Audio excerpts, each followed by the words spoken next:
stăm noi să dăm explicații. Am văzut că oprești ca la pod, ne oprești și tănciorul acolo sus, știi? Da, știu. Oprești atât frumos așa, puțin așa arogant, înțelegi, sigur pe el. Da. Deschide geamul și spune italiană. Cât-o?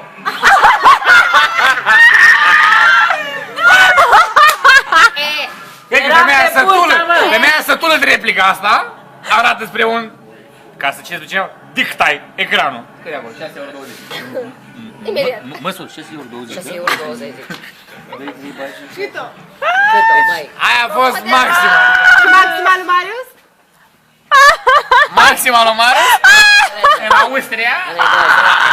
În Austria la Șongor? Și așa frumos și cum este el așa. Imită-l, Adrian, imită-l! Am mers puțin cu pepeni, avea de pepeni la Și gura! Hai acum! De ce ăla e acolo? Ciu! Ciu! Ticheți! Aia a fost maxim.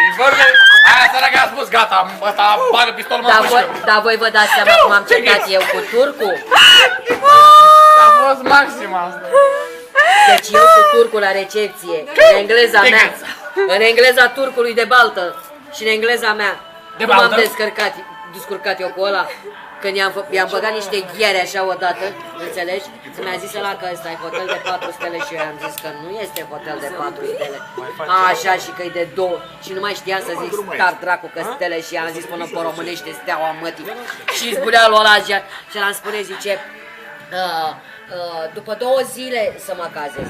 Dar zice, măta după 2 zile, că nu mai știa să-i mai zic. Eu îi spuneam, băi, și când am bătut odată în Teșgheaua și am zis acum, no, s-a uitat la mine ăla. Bă, eu vreau să Dar eu am fost când am în România, tot sejurul acolo. urmă au venit și